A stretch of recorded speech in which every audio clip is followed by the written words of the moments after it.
Hello everyone, जय माँ समली। स्वागत करुचे आपन को मोर यूट्यूब चैनल रे। तो आज आमे बनामा गोटे एंता डिश जेंटा कि छोट रू बड़ लोग समस्ते पसंद करसन। सेटा हैला गरमा गरम मोमोज तार संगे लाल चटनी। बट इटा ना टिके मैदा रे बनसे वाली लोग पसंद नहीं करन। तो आज आमे इटा के हेल्दी वे रे बनामा। तो इटा रे बनाबार लाई मी नेइचा सूजी। सूजी मुई नेइचा इन आधा कप मोर न मेजरिंग कप अच्छे। तो आपन को मैं देखी दौचे देखुन इतरे लेखा है आधा कप किंबा 8 टेबल स्पून माने बड़ चामच जन थेसे ना से 8 चामच। तो इन मुई तार संगे बाइंडिंग लगी ऐड करूचे चाउल रो आटा। आपनकर घरे जदि चाउलटा रेडीमेड नाइ ना तो चाउल के गुण करी करी सेटा के आपन यूज करि पारबे। तारपरे मैं सेथिरे देली नून आ इथिरे दौचे मुई तेल टिके। तापरे आमे इटा के भल से गुटे डो बनामा। तो इटा के पहला मी जेन तेल और नून देचे ना ताके भल से इना मिक्स कर दोचे। तो आमे इटा के सेब तक मिक्स करमा जब तक इटा के हाथे एंता मुठा कले टिके टिके करी टिके मुड़ा होतबा जेंता सेतकी तक आमे इटा मिक्स करमा। और इटा के मी आज डो बनाबाला यूज करूचे गुरस माने मिल्क। तो इटा मी इना नीचे आधा कप गुरस बट इटा सब नाइ लागे। बट स्टार्टिंग रो आमे इटा के गुटे सॉफ्ट डो बनामा कारण आमे इटा के रेस्ट देमा। आउ सुजी टिके रहला बेल की फुलसी। तो आमे एटा के ना टिके पहला रो स्टार्टिंग रो गुटे सॉफ्ट डो बनामा। देखुन मैं इना आधा कप नेथिनी बट इना गुरस टिके अलगी जाइचे। तो आमे इना डो बनाला परे इटा के साइड रे रेस्ट लागी छाड़ी दमा कारण सुजी टिके फुलबा। आमे नेक्स्ट बनामा हमर मोमोज रा स्टफिंग्स। तो स्टफिंग्स लाई मिना नेचे धनिया पत्तर तार संगे गाजर तार संगे टिके शिमला मिर्चा। ଆଉ ତାକେ ମୁଁ ଚପିଂ मेसिन रे ना टिके चॉप कर दोचे। आपनकर पाखे जदि चॉपर नाइ न तो आपन हाथे भी फाइनली चॉप करि पारबे चाकू रे। तो मैं एटा के चॉपर रे एंता चॉप कर देली। नेक्स्ट ना हमें मोमो में आज पनीर मोमो बनौचे। तो मैं पनीर इन नौचे। एटा किनुआ पनीर है। आपनकर पाखे जदि घरे बनाला पनीर अछि ना सेटा भी यूज करि पारबे किंबा जदि आपन भेज मोमोज बनौचन पनीर जगह रे बंधा कोबी के चॉप कर देबे।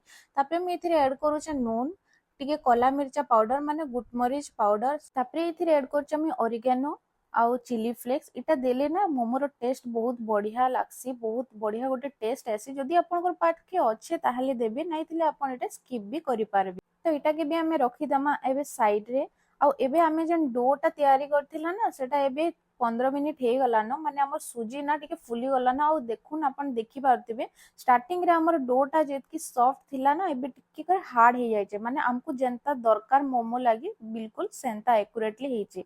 एबे हमें ताके ना छोट छोट आकार माने हमर पेड़ा जेडकी साइज थेसी सेडे सेडे साइज रो गुली करके एटा के सब के हमें करि दमा। आउ तापरे एटा की चिकन चिकन करी पूरा गोल गोल करके कर दमा। तो एटा कला बेले हाथ रे टिके तेल देबे तो नाइ लटके। आउ सुजी रो जो डो छोटे छोटे गुली बनामा ना सेटा भी बहुत बढ़िया हबा नाइ फाटे। तो हाथ रे एंता टिके तेल देकी ताके रुटी रे आमे जेंता गुला करसु सेंता छोट छोट छोट छोट गुला आमे पेड़ा साइज रो कर दमा। बेसी बड़ नाइ करबे बेसी बड़ कर देले मोमोर से पिठाटा आमे जेतेले बेलमा सेटा बहुत बड़ हे जेबा तो ठीक नाइ दिसे।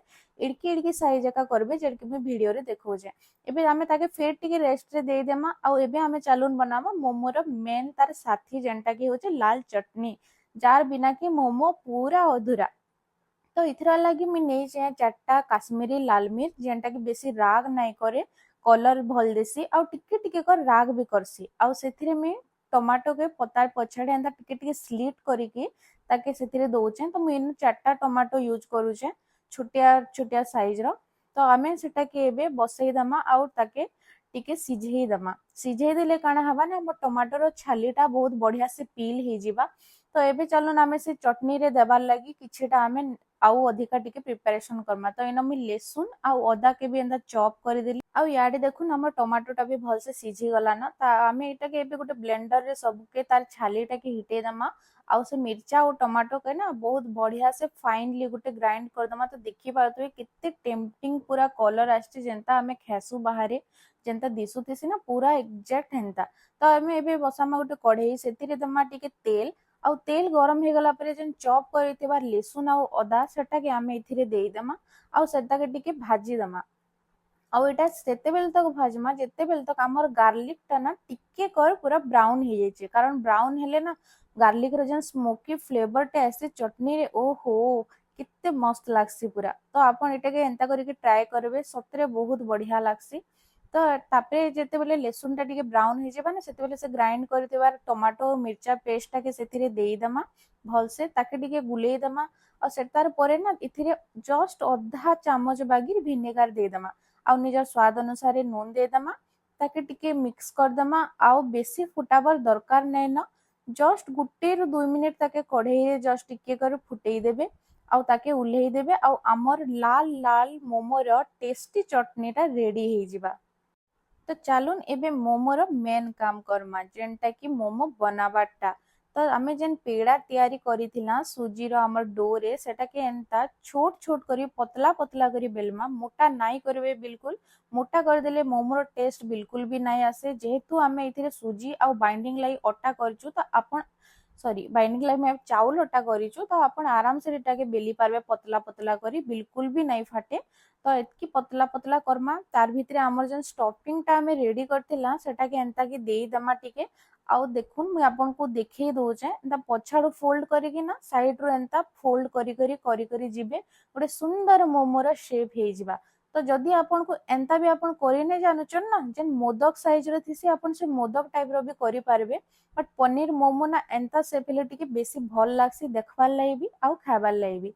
देखुन मुई ना आपन को आ गुटे देखै दोचे बिल्कुल पतला एतकी ही रखबे सेति एंता स्टफिंग्स टा दे देबे आउ तो लाडू पहला ताके पहला टिके एंता फोल्ड कर देबे तापरे साइड रो बिल्कुल एंता करी करी मुड़ी तेल जिबे थरे आपण गुटे दुटा बने देला परे आपण को बिल्कुल भी किछि कठिन नै लागे बहुत इजीली एटा बनि जिबा देखबार लागि बहुत सुंदर लागसी खाबार लागि भी बहुत बढ़िया लागसी। तो एंता करी करी हमें सब मोमोज के इनो बनै दमा तापरे गुटे डेक्ची बसामा सेतिरे टिके पानी दमा आउ तार उपरे ना एंता जाली वाला गुटे प्लेट जेनटा कि हमर स्टीमिंग प्लेट कहसन स्टीमर प्लेट कहसन सेते टिके ऑयल लगे दमा जदि आपनकर पाखे स्टीमर अछि बहुत भल कथा आपन स्टीमर भी यूज करि पारबे। तो मोर पाखे स्टीमर नै ना तो मैं स्टीमर प्लेट रो यूज करछन डेक्ची रे बसई की तो इथिरे मैं टिके तेल ग्रीस कर दे छै तार उपरे हमें जेन गढ़ी थिबा से मोमो ना सब के गुटे गुटे करी सब के बढ़िया से सजे की थुई दमा हमर बेसी मोमोज नाइ न तो मुई सब के गुटे थरे के सिझेई दोचे जदि आपनकर बेसी अच्छे तो आपन लागी लागी नाइ करबे नाइ रखबे सेटा लटकी जिबा भल नाइ हुए। तो देखुन एंता करी करी रखी दमा आउ ताके ना टिके 10 मिनिट गला परे ताके काढी करी तार उपरे टिके मिर्चा गुण आमे एंता दे देमा जेंटा कि देखबार लागि सुंदर दिससे बिल्कुल भी कंपलसरी नै से आपन चाहिले दे पारबे नै चाहिले स्किप भी करि पारबे। तो मीना देखबार लागि सुंदर दिसबा वाले टिके मिर्चा गुण देचे तार उपरे टिके धनिया पत्र भी देचे जेंटा कि स्टीम हैला परे ना तार बासना उडे भी मोमो रे आसबा आउ खाबार लागि भी भल लागबा। तापरे हमें ताके आउ 10 मिनिट स्टीम करबार लगी रखी देमा तो टोटल हमें एटा के 20 टू 25 मिनिट स्टीम करमा। तो आउ 10 मिनिट हे गला न देखुन हमर मोमोटा पूरा सिझी जाइए आउ बहुत बढ़िया ना इतरे बासना आसुतिला बहुत बढ़िया टेम्पटिंग दिसुतिला भी बिल्कुल भी जना नहीं पड़ू थाए कि आमे एटा के सुजी रे बनैछु मैदा रे बनाला एंता दिसुतिला पूरा आउ तार टेस्ट भी बहुत ही बढ़िया आसीतिला।